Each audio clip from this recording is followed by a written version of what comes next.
that polar vortex that I was telling you about is about to hit the state of Texas and many other parts of the country.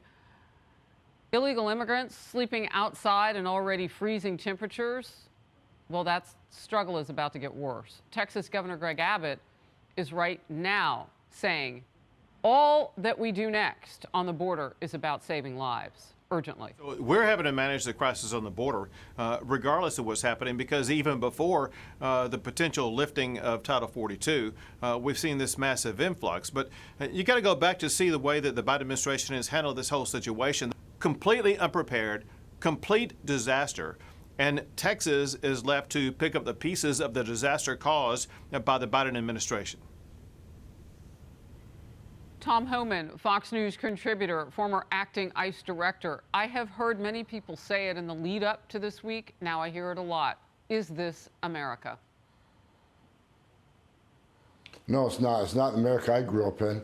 And at the beginning of your monologue, you said, where's President Biden? I agree with you. He hasn't made one trip to the border. He's been to Arizona. He can't make an hour trip down to the border to talk to the men and women that put their lives on the line for this country every day, who are overwhelmed to the point 14 of them have committed suicide this year. Where's the commander-in-chief? And to add to that, where's Congress? Now they're looking at a funding bill that doesn't address the crisis. All the money in the funding bill talks about giving millions of more dollars to NGOs to help process and release more into the United States. When you process quicker and release quicker, more are going to come.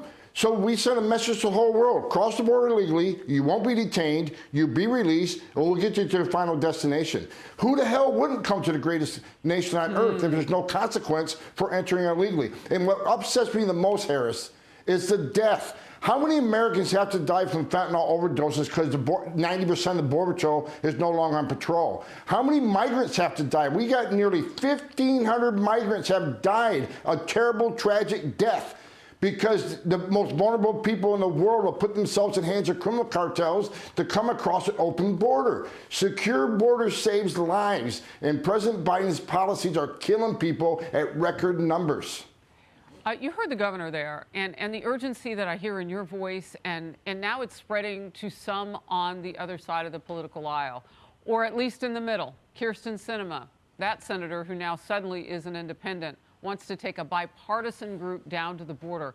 These ideas are good and great in some instances, but it is so late in this game to be talking about show and tell.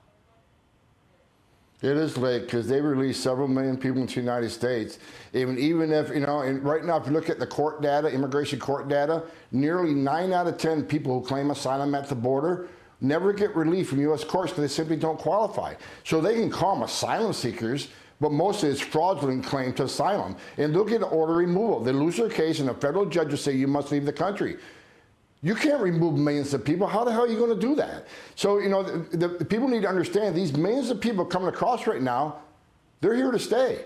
Even the most proactive ICE doesn't have the resources to go arrest millions of people. People need, and they're going to lose their case. They're not going to leave, and they're going to hide out, waiting for the next amnesty, because this country is showing over and over again, if you hide out long enough, we're going to give you DACA, we'll give you amnesty, we'll give you something. All these family groups coming across right now, all these children, 250,000 children have entered this country since Joe Biden became president. They're your next DACA people. They took advantage and said, okay, maybe if I get to the country, I can be the next DACA recipient. We have to secure the border before we make any promises on amnesty or anything else. Secure the border and save lives. Stop the flow. You are the expert, and one of many who we should be listening to. But instead, here's what Congress is doing. The new congressional spending bill, which is enormous. You talked about it for just a moment. We're going to dig in deeper. Gives DHS, look at that. That's a big pot of cash. Some $1.5 billion of that, though, is restricted as operations and support allocations. That money, quote, cannot be used to acquire, maintain, or extend border security technology and capabilities. Former CBP, Customs Border Protection Acting Commissioner Mark Morgan called the funding restriction, well, he used a bad word, bleeping insanity, obviously. And North Carolina Republican Dan Bishop says those priorities are America last in action. So we're going to spend a whole lot of cash, but we're not going to spend it where it needs to be at the border. So I'll say this, that any Republican that votes for that bill, any Republican that went down to the border and did a dog and pony show and comes back to Congress and signs that, knowing there's no money to secure that border, there's only money to bring more people in and to process them in and to release them into the United States, they shouldn't be representing us in Congress. You can't have both sides. Again, I'll say it again, how many Americans have to die of fentanyl overdoses? How many migrants have to die? How many women need to be sexually assaulted by the cartels? How many women and children need to be sex trafficked across the U.S. border, which are at record numbers now of women and children being trafficked for sexual purposes across the border? At what point do the congressmen, Republican or Democrat, Independent, say enough's enough? We got to protect Americans. We got to save lives. You can't have national security without border security. They've arrested 116 known suspected terrorists trying to enter into the country. We got over 1 million known gotaways recorded on video. Yes. How many of them are known suspected terrorists? At what point does our national security and the lives of Americans and the lives of vulnerable migrants mean enough for them to take action and secure this border and spend some of that money to send to Ukraine on our own border and protect Americans? You know, Tom Homan joining us now. If you are just tuning in, we are getting some really rich detail from you because you know what it takes to make us safe. And much of that is not being done right now, and the game is about to change. We don't know what they're going to do with Title 42. It's like literally a game of hot potato up in Washington, D.C. Well, the U.S. Supreme Court says one thing, the White House says this. We're waiting on DOJ for this.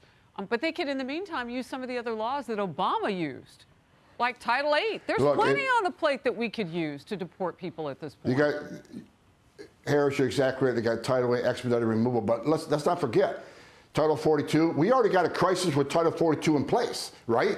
But what about... That's true. What about putting back the Remain in Mexico program, which was a game changer for the Trump administration? People can still claim asylum. They're just going away to Mexico to the hearing date. That was a game changer. So the administration can do that. The courts haven't shut that down. So if they really want to secure the border, if they really want to save American lives from drug overdoses, if they really want to save migrant lives, if they care about these people dying in the freezing weather in Texas, why not put the Remain in Mexico program back in place? Why don't they? Until Congress figures out how to fix it. Because they want open borders. Joe Biden ran on open borders. I say this many times. This isn't incompetence. This isn't mismanagement. This is by design. He ran on open borders. When you say, I'm going to put a moratorium on deportations, I'm going to shut down ICE detention facilities, I'm going to award amnesty, I'm going to give free medical care. When you make those types of promises, the most vulnerable people in the world are going to put themselves in the hands of criminal cartels to be abused and to die and to be sexually assaulted. This administration can fix this in 30 days. All they got to do is brush off the Trump policies and re-implement them. People would say our policies are inhumane. Tom Homan, President Trump, you guys are inhumane in that administration. Let me tell you something. When illegal immigration was down 83%, when 83% or less people were coming, how many women weren't being raped? How many Americans weren't dying from drug overdoses because Border Patrol's back on the line? How many migrants didn't die?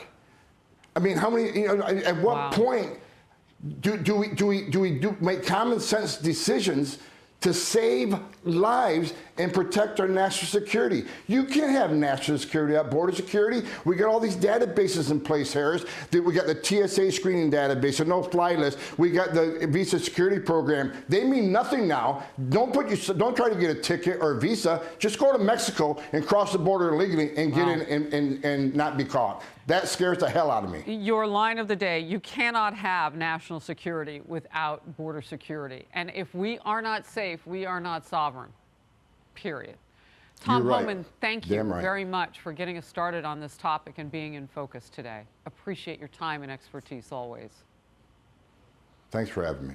Hey everyone, I'm Emily Campagno. Catch me and my co-hosts Harris Faulkner and Kaylee McEnany on Outnumbered every weekday at 12 p.m. Eastern, or set your DVR.